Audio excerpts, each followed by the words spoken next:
안녕하세요. 엔타임 강사 강현입니다. 오늘 엔드타임 189강, 엔드타임 포인트 12강입니다. 오늘은 이제 살펴볼 거는 이제 마지막 때 이란, 러시아라는 이제 제목입니다. 그렇죠. 우리가 지난 그 10강, 11강에서는 이제 이탈리아, 그다음 그리스, 그러니까 후 로마 제국의 그 이제 명목적인 후계자다. 그리고 그 지난 시간에 이제 영국, 프랑스, 스페인에 대해서 이제 우리가 살펴보았습니다. 영국, 프랑스, 스페인은 이제 실질적인 후 로마 제국의 이제 어떤 리더다라고 우리가 살펴보았습니다. 그렇다면 오늘 살펴볼 이제 이란하고 러시아는 이제 열불 즉 10개국 연합, 10개국 연합 즉 이제 후 로마 제국에는 이제 들지는 않는 국가입니다. 그렇지만은 마지막 때에 있어서 이란과 러시아의 행보에 대해서 좀그 알아보는 것이 중요하다라는 것입니다.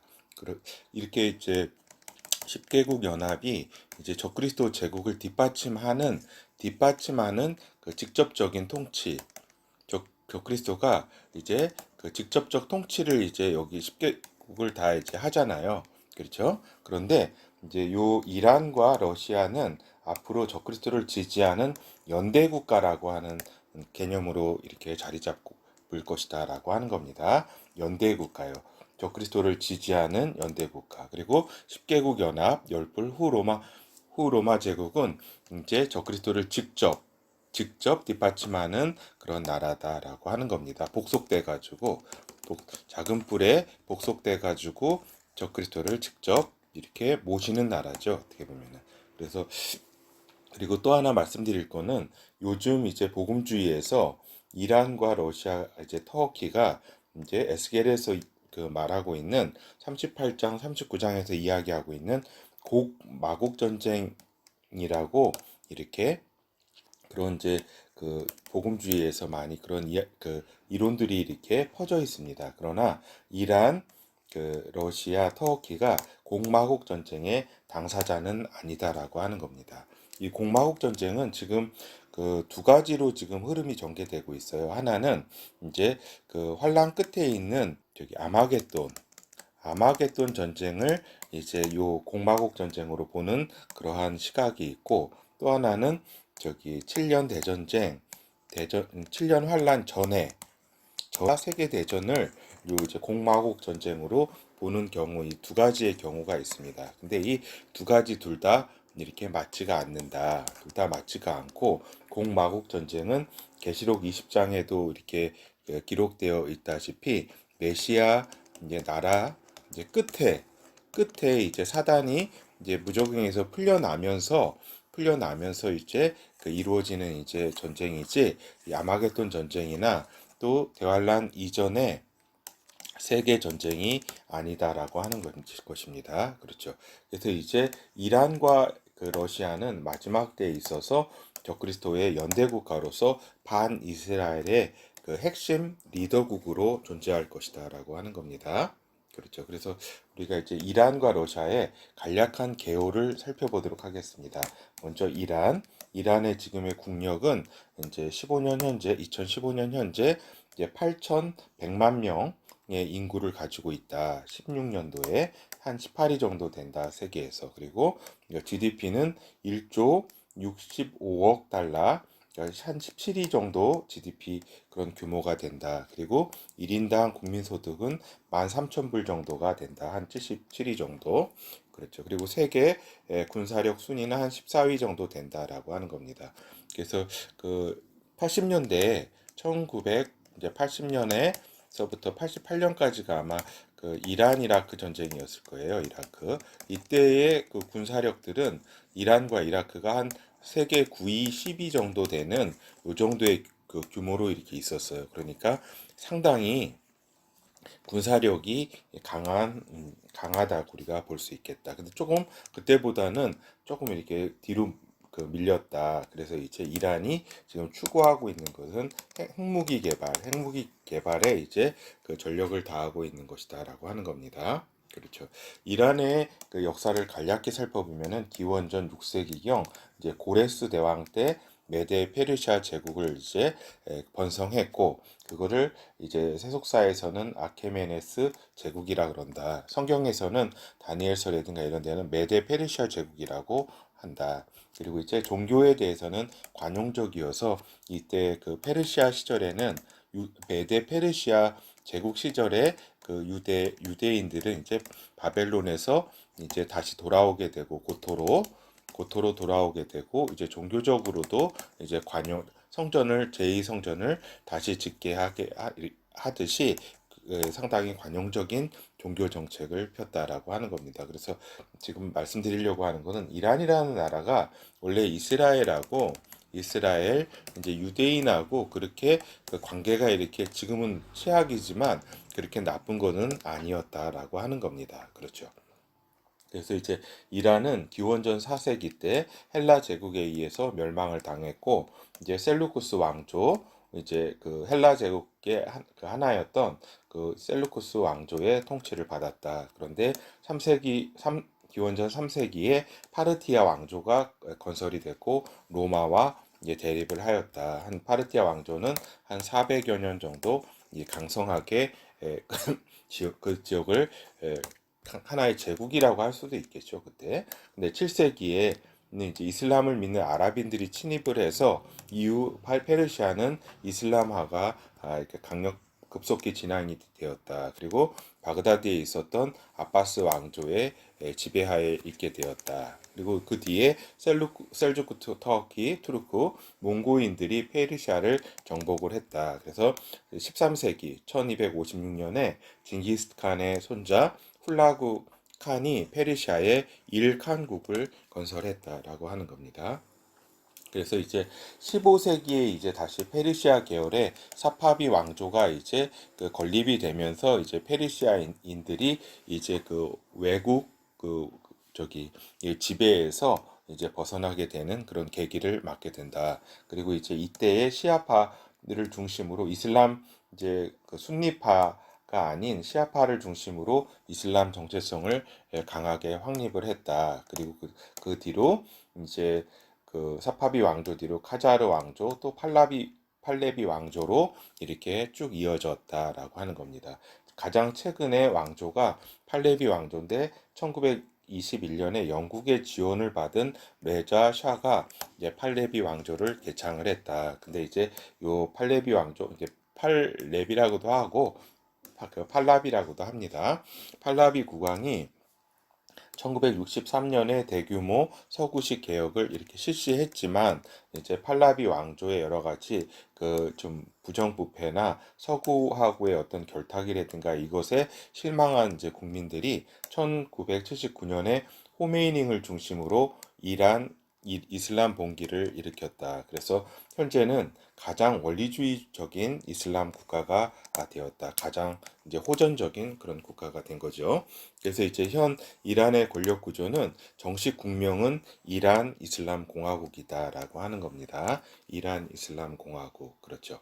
그래서 최고 지도자는 이제 그 79년부터 89년까지 있었던 우리가 호메니옹이라 그러잖아요.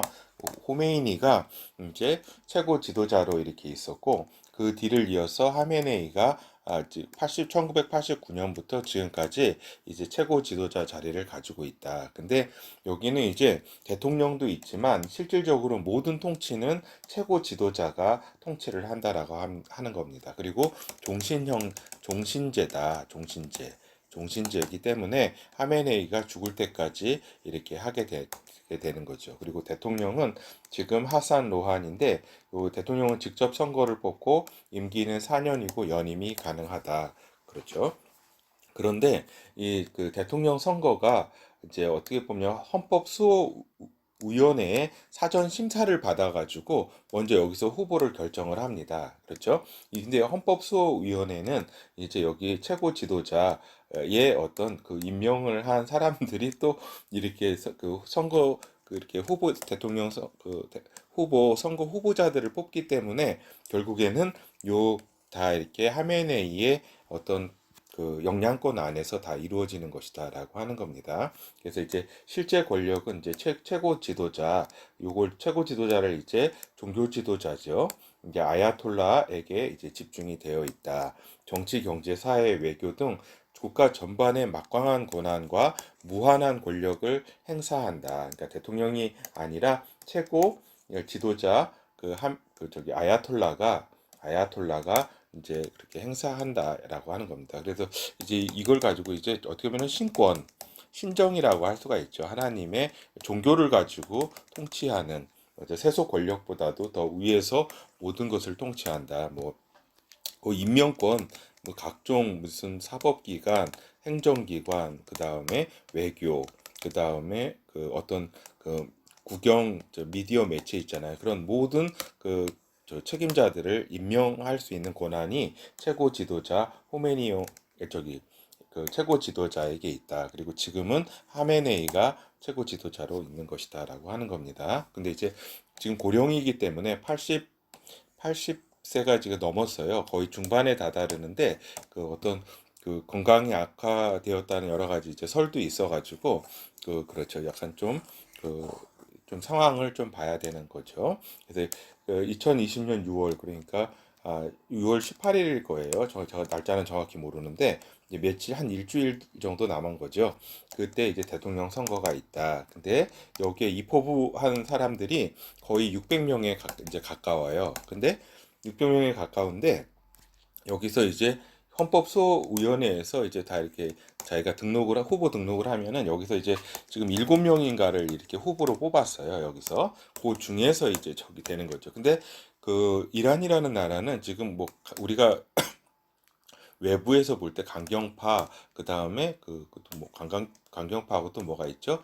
어떻게 보면은 저기 온건파로 보통 나눠지는데 요 체계 내에서는 그냥 강경파 대 강강경파 대 강경파 그렇죠. 강강경파 대 강경파 이렇게 요 체계 내에서 그냥 대통령도 되고 이러는 것이다라는 것을 이해를 하셔야 됩니다.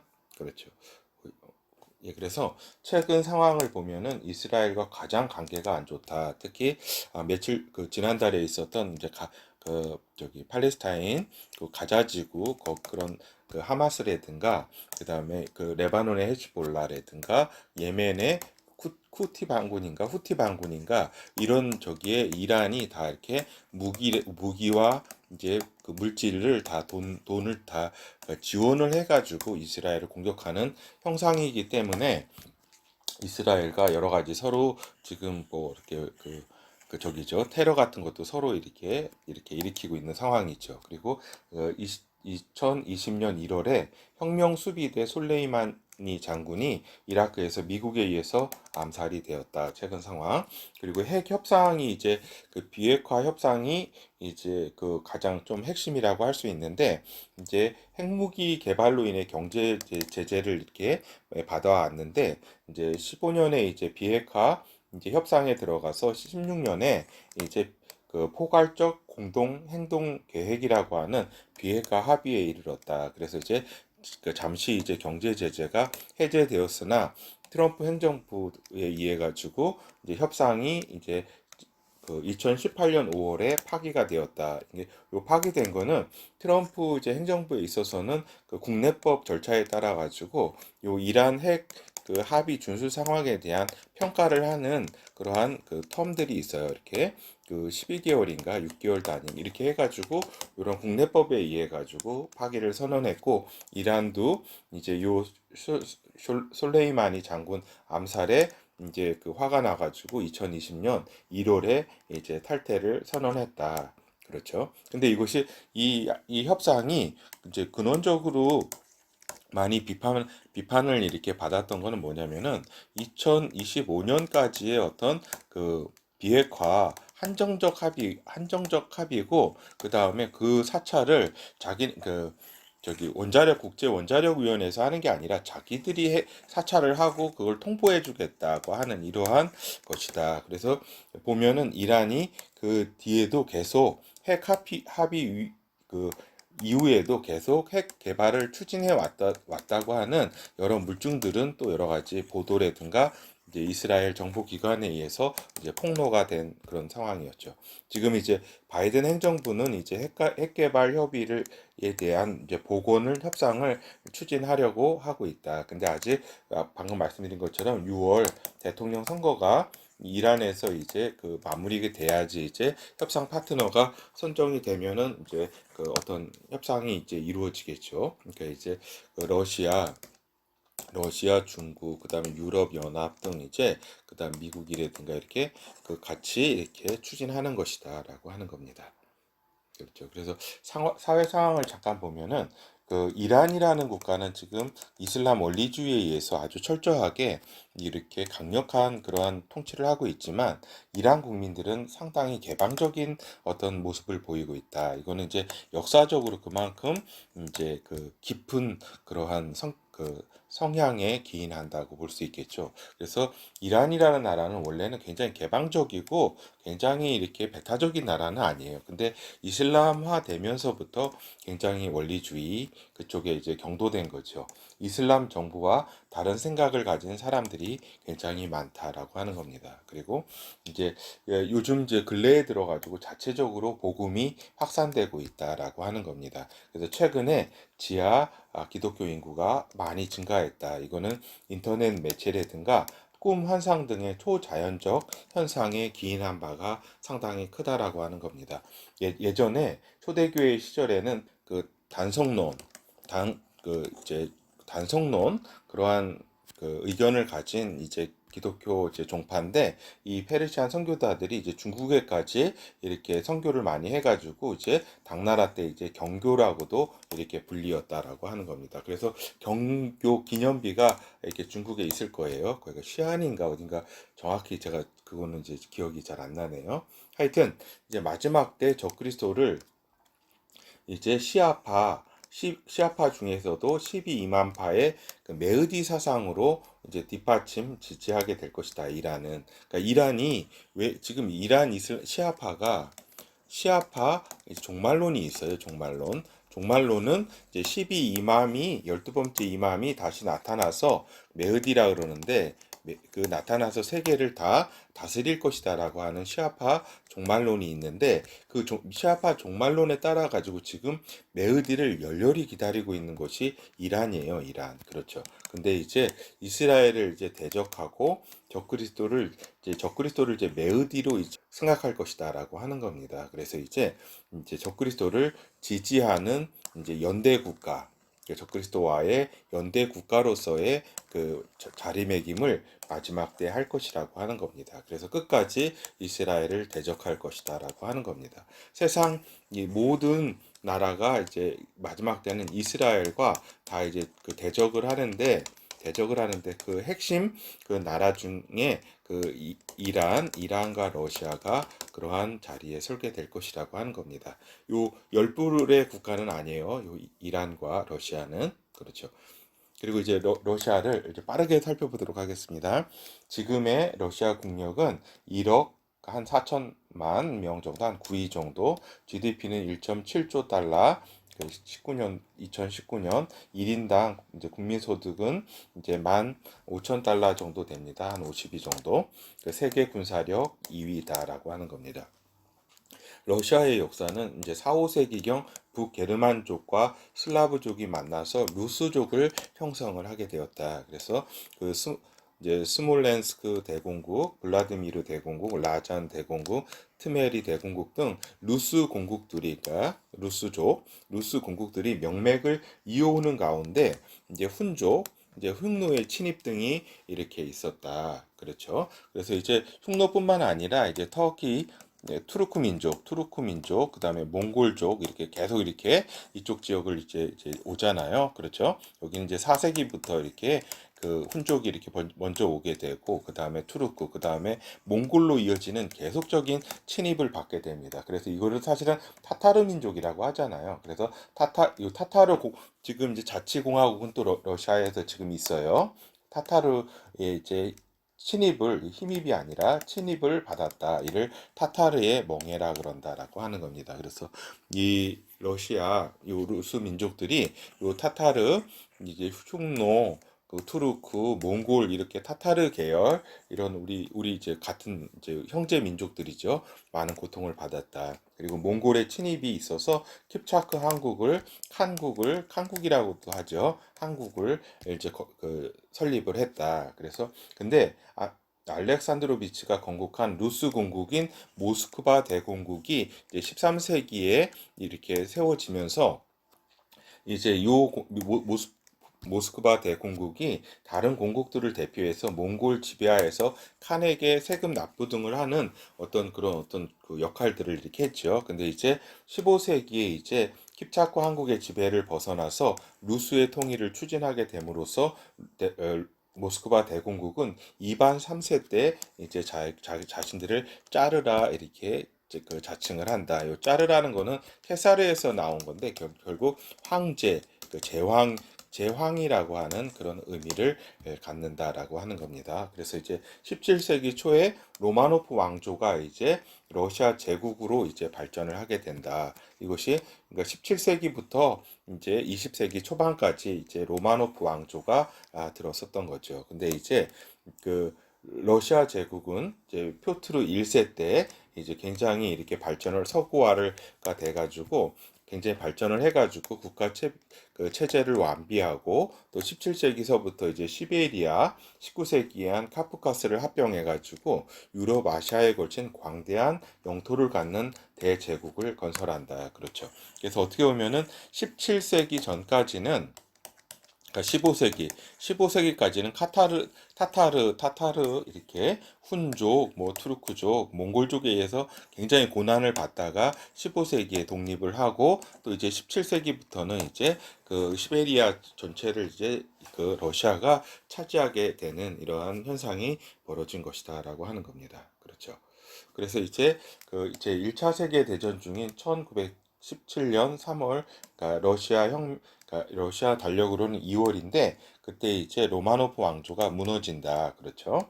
이게 이제 맨셰비키 혁명일 거예요. 그다음에 그 17년 11월 이제 여기 10월이라고도 하죠. 러시아 그 역으로는 레닌이 주도하는 이제 붉은 혁명, 그러니까 즉 이제 볼셰비키 혁명이 이제 성공하게 됨으로써 이제 이제 소비에트 연방이 이제 출현하게 된다라고 하는 겁니다. 이제 그래서 이걸 줄여가지고 이제 소련 연방이라고 이렇게 소련이라고 하죠.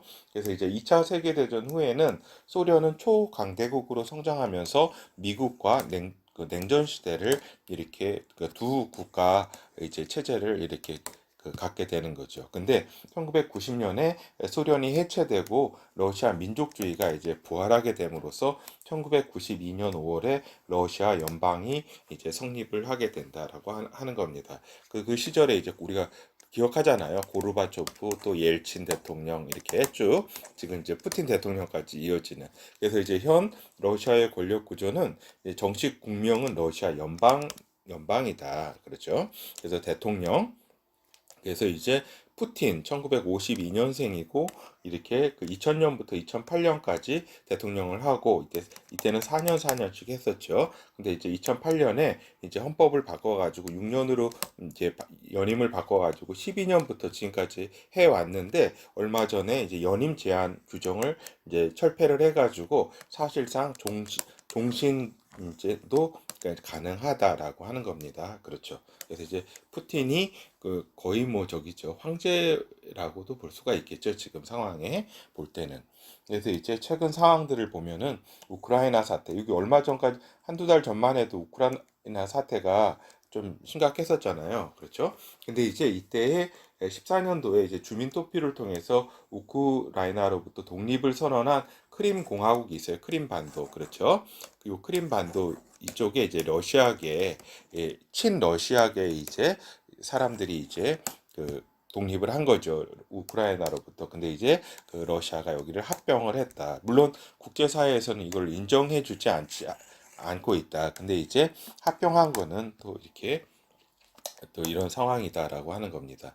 그리고 이제 그렇기 때문에 이러한 상황으로 해가지고 이제 그 서방의 이제 경제 제재 경제 제재 등으로 이제 상당한 이제 어려움을 겪게 된 거죠. 그래서 유럽과는 이제 에너지 문제로 러시아는 얽혀져 있다. 그래서 러시아가 한때 에너지를 무기로 해가지고 이제 그 천연가스 공급을 유럽에 안 해가지고 겨울에 그 몇 년 전에 유럽이 굉장히 고생한 적이 있어요. 알겠죠? 그래서 이제 러시아가 이제 그 에너지는 또 경제적 게 상당한 영향을 끼치는 그런 상황이다라고 하는 겁니다. 또 한편 무기화도 이렇게 할 수 있고. 근데 이제 그 트럼프 행정부 시절에 있어서는 미국이 이제 세일 가스 등으로 이제 개발을 하고 그러니까 이제 수출기 에너지에 대한 이제 수요가 많이 떨어지게 됨으로써 이제 그동안 경제적인 굉장히 어려움이 이렇게 컸었다. 그런데 이제 지금 바이든 행정부가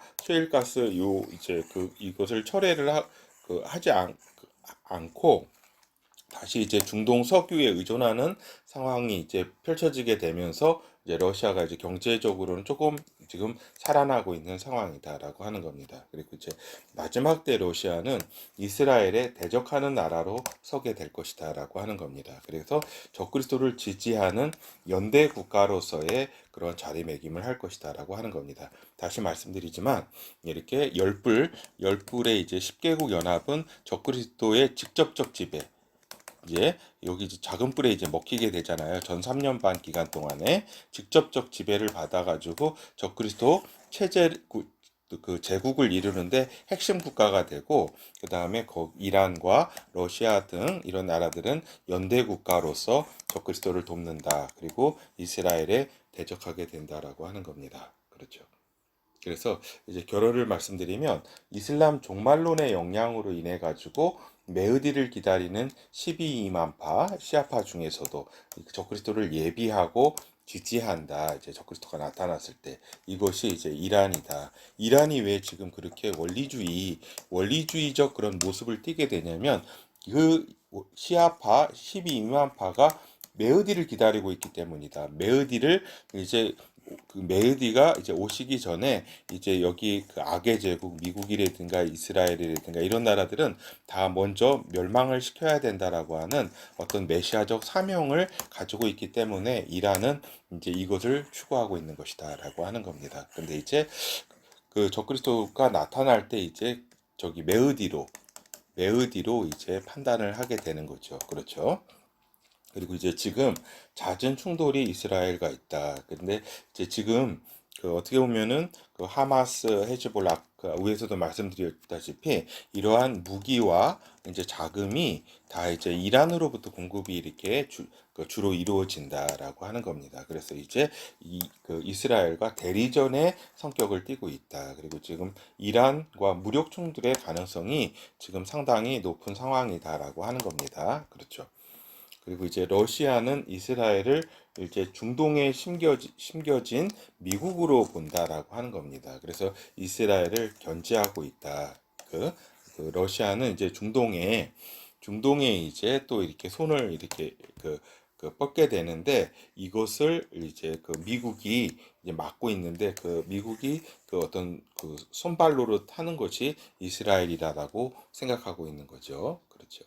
그래서 이제 그 위에서도 계속 말씀드렸다시피 이란과 러시아는 마지막 때 적그리스도가 나타났을 때 지지를 하게 된다. 그리고 적그리스도 제국이 과의 연대를 통해서 이제 적그리스도가 세계를 모두 다 지배하는 상황 가운데 이란과 저기 러시아는 거기에 협력해서 이러한 일들을 같이 펼치게 된다라고 하는 겁니다. 그리고 또 그 서해에서 잠깐 말씀드렸지만 에스겔서의 공마곡 전쟁은 메시아 나라 끝나는 시점의 전쟁임을 이렇게 인식을 분명히 해야 되겠다라고 하는 겁니다. 그래서 그 일부 이제 복음주의에서는 터키, 러시아, 이란 등이 지금 이스라엘을 이렇게 그 곧 쳐들어올 것이다라고 많이 보고 있습니다. 그거를 이제 공마국 전쟁으로 해석하기 때문입니다. 그렇지만은 물론 터키, 러시아, 이란이 이제 마지막 때에 이제 접어들수록 물리적 충돌도 할 수가 있습니다. 그러나 그것이 곧 공마국 전쟁은 아니다라는 말씀을 드립니다. 그리고 터키는 우리가 지난 시간에 살펴보았듯이 이거는 열불 가운데 드는 나라다라고 하는 겁니다. 그렇죠. 이 러시아, 이란은 열불에 들지는 않는다라고 하는 겁니다. 예, 감사합니다.